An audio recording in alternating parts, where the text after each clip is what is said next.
Hello everybody, welcome back to the video. Today I'm going to be interviewing my friend Frost about his deck, which I believe is Winged Dragon of Ra Eldlich. Yeah, I call it the Wing Eldlich Dragon. The Winged Eldlich Dragon of Ra deck. This is his take on it. This is probably a first for a deck like this.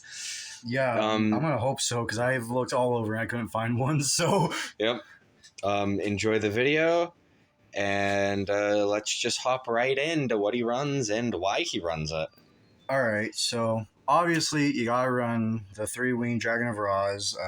Hopefully you guys should leave a like for the 3 Kazuki Takahashi art for that.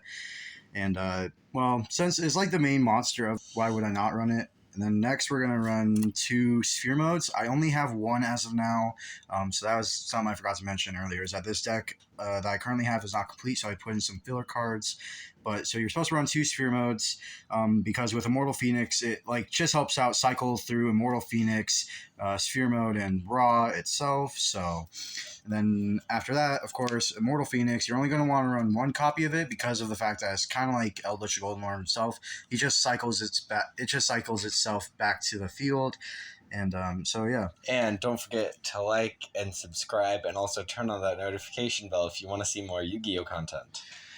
And then, so to continue, we're going to be running 3 copies of Ra's Disciple. This one is just good to help get the 3 tributes you need for the Winged Dragon of Ancient Chant. Then you can use Ancient Chant to give Winged Dragon of Ra 3,300 base attack points with that. And so, yeah. The next 2 cards we'll be running is Mateon. Mateon's just a good way to clear your opponent's field and also just recycle back your sphere mode if you want to. And so it also prevents you from decking out because no matter where it is, you have to shuffle it back into the deck. And so I just find that a really good card to help out with deck. And you can normal summon it without tributing if you have no monsters on the field. So I just thought that would be a good card in the deck. Of course, we got the Gold Gucci Lord, Eldritch the Golden Lord. And he's just in there because of his special summoning effects. It just makes him really useful in the Raw deck because then it's just more monsters for the tributes. And if you can get Eldritch and like 2 other monsters on the field somehow, then you can get some really powerful attack points. I've managed to get both Eldritches out on the field, but since I don't have any Ancient Chants yet, I've just gone with just summoning them to go into Gustav or number XX or something. And so, yeah. I think I want to play 2 copies of Ash Blossom. Ash Blossom is just a way to help protect your searching from the true Sun Gods effect. Ash Blossom is just a really good staple, and honestly, it's just a good staple in any deck. So, yeah. Then Guardian Slime. Guardian Slime is just a good way to protect your cards, and if you have Egyptian God Slime, then you can use Guardian Slime to then easily summon it out onto the field and just go from there. You're then going to want to play 3 copies of Reactor Slime. Reactor Slime, again, just like Ra's Disciple, is just a really great way to get the 3 tributes you need for Ra. And then it's also a great way to get Meta Reflect Slime, which can also be used for the summon of the Egyptian God Slime. So, yeah. That is it for the monsters. Next, we will be moving into the spell cards. So for the spells, you're going to be running to run 2 copies of Blaze Cannon. Blaze Cannon is just a good way to tribute your monsters to then give Winged Dragon of Ra power boost, and then it also prevents it from being affected by your opponent's card effects. And then after damage calculation, it pretty much serves as a Regeki because then it can wipe out your whole opponent's field, all the monsters your opponent controls to the graveyard. So it's just a really good card in the deck. You don't have to play it, but I preferred to play it. Next, you're going to want to play 3 copies of the True Sun God. The True Sun God is what you're going to use to have to get the Sphere Mode. And then with Sphere Mode, you can go from Sphere Mode into Ra, and then Ra into Immortal Phoenix, depending on how you want to play it. And then also the True Sun God's effect helps you get the Immortal Phoenix into the graveyard from there. And then you destroy Winged Dragon of Ra, which then immediately gets out your Immortal Phoenix. Next, we're going to want to play Foolish Burial. Foolish Burial is just a good card to get Immortal Phoenix into the graveyard, or even your Eldritch if you want to, because then you can just go Foolish Burial, then the True Sun God going Foolish Burial, send Eldritch, and then use Eldritch to destroy the True Sun God after you've activated True Sun God or whatnot. Depending on how you want to play it, I don't care how you play it. But yeah. Foolish is also just a great staple. Yeah, it's a great staple in any deck too. Next, we're going to want to play 3 Soul Crossings. Soul Crossing basically just turns any Egyptian god into a kaiju that summons it to your field. And so you can use that with Sphere Mode, and then you can still summon Sphere Mode to your field while also getting rid of your opponent's monsters. And yeah, this deck so far has not won against Zeke's Raidraptor deck, but I'm hoping that once it's complete, then it might. But link for my raidraptor deck profile in the description. Also note I'll be coming out with a better version of that deck profile, more like clean, and you can actually see the cards. And also I'll be coming out with a combos video for it soon here too. Yeah. Also, just leave a like for that video too. We're then going to want to play 1 copy of Monster Reborn. Monster Reborn is just a good staple because it's you can take either your opponent's monsters from the graveyard or just your own and then just go from there. Then you're going to want to play 1 copy of Harpy's Feather Duster. If you play Harpy's Feather Duster along with Raigeki, you can basically just wipe out your whole field, and then if you have the Winged Dragon Ra, just go in for game, depending on how you summon Ra. And then you're going to want to play 2 copies of Raigeki. Again, combine these two, and it's okay, now you just going for game from there. You're going to want to play 3 copies of Curse Eldlech. Curse Eldlech is just to get the Gucci Lord out onto the field and also to just get into your hand. Yes, it does require you to play life points, but you're really only going to have to do that once because as soon as you get 1 Eldritch out on the field, you kind of get them all out on the field. I don't know how that works, but for some reason, that's what's been happening with me. You're then going to want to play 3 copies of Super Poly. Super Poly, it's just good to help get Starving Venom out onto the field, and then also you can even use it to get the Mad Golden Lord out on your field on your opponent's turn, and then just for a good surprise attack. So yeah, that's it for the spells. Let's move on to the traps.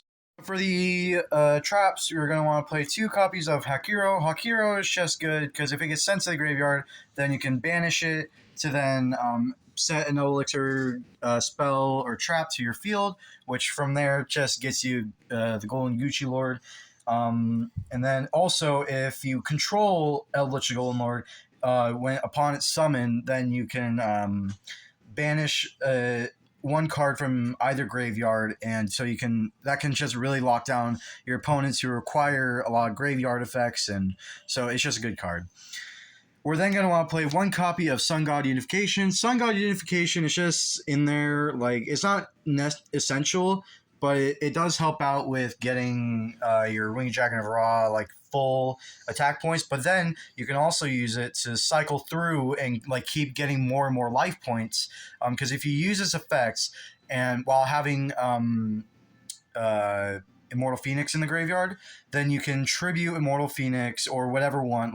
You can add on the attack points from your life points to the Winged Dragon of Ra, then tribute it, which would then get out Immortal Phoenix. And so it's really hard to explain. You'll have to see if I can pull it off in the next video of mine and Zeke's duel.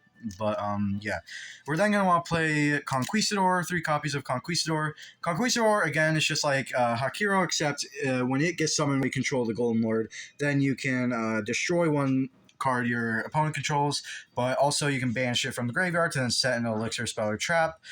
You're then going to want to run 2 copies of Metal Reflect Slime. Metal Reflect Slime I run as a 2 of. I know so many people run it as 1, and you're probably thinking, why are you running it as 2?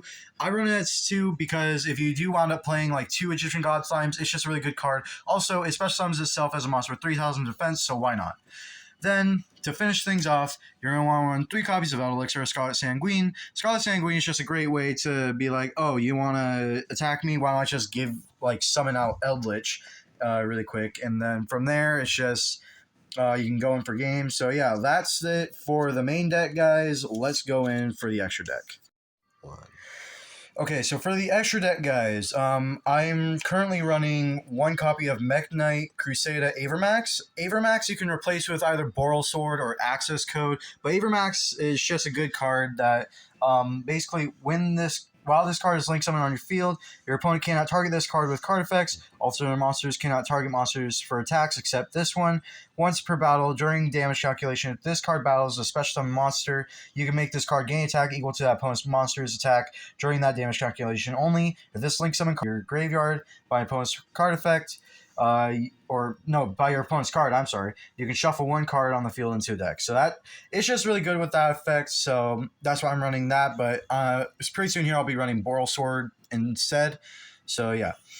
Next, we're going to want to play one copy of Blackluster Soldier, Soldier Chaos. Soldier Chaos is just a really good card in any deck. It requires 3 monsters with different names, but its effect is if you use a level 7 or higher monster, which in this deck is only going to be Eldlech, because you can just reuse Eldlech for a lot of your link materials, then it'll be unaffected by your...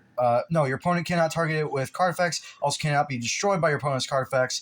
And then, when this card destroys an opposed monster by battle, you can activate the effect of gaining 1500 attack, or it can make a second attack during the next battle phase, or you can banish one card of the field. So that's just really good.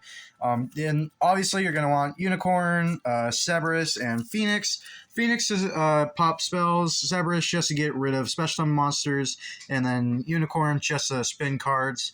You're then going to want to play one copy of Gloomy. Gloomy is just a great way to go into either Unicorn or Avermax.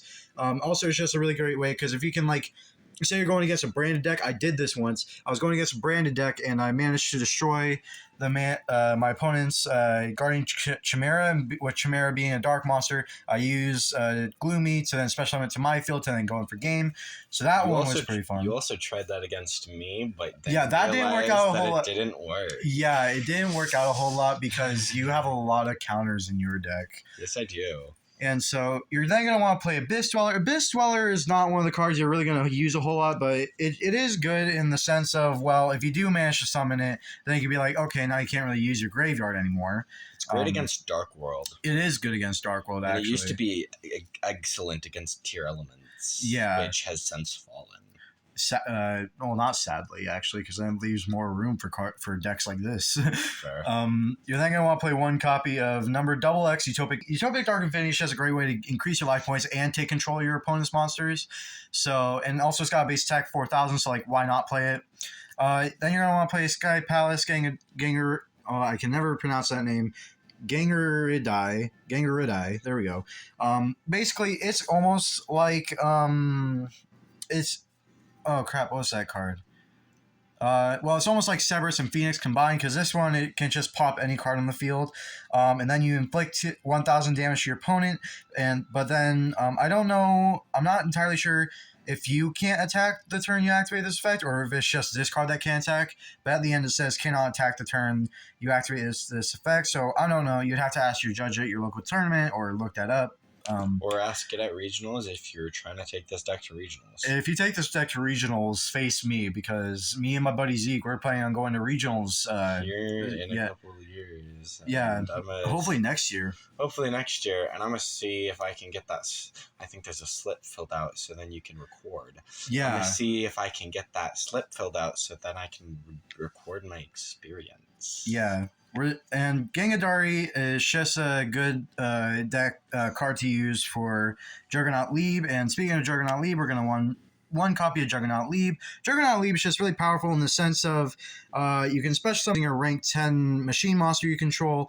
And then once per turn, by detaching a material, it will gain 2,000 attack and defense for the rest of the duel. So if you do that, then it's just insane. And then...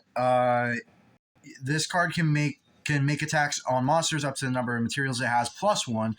And so say it had all 3 materials, you didn't detach any of the materials or whatnot, it can make up to 4 attacks, which is absolutely insane, especially with it having a base attack of 4,000. You're then going to want to run one copy of Super Dreadnought Rail Cannon Gustav Max, which it's just a great way to inflict burn damage, inflicts 2,000 damage to your opponent to be precise. Also, you can go in for Gustav and then Juggernaut Lieb. And if your opponent's field is clear, you just do Gustav and Lieb, and then just go in for game from there. You're going to want to run on one... Oh my god, I am sorry, I cannot grammatically. You're going to want to run one copy of Venom Fusion Dragon. It's just a good super poly target, so I just figured I'd run it. You're then going to want to run one copy of the Mad Golem Lord. You can use poly for that. Eldritch isn't too essential, but like I said with the poly strategy earlier, you can just use poly to just pull a surprising attack on your opponent and then confuse the hell out of them onto why you're wasting a super poly on that. I remember I did that with Zeke, but I still didn't win. But yeah. You're then going to want to run 2 copies of Egyptian God Slime. I don't have Egyptian God Slime, like any copies of it, but basically what it does is it can serve as 3 tributes for the tribute summon of any monster, and your opponent cannot target cannot target other cards you control with attacks or card effects as long as it's on the field. And also it's got a base attack of 3,000, and it's just a really good card. You can special summon it by tributing a level 10 aqua monster that you control. So that's it for the deck, guys. I hope you guys enjoyed this video, and we will see you next time on this channel. Bye.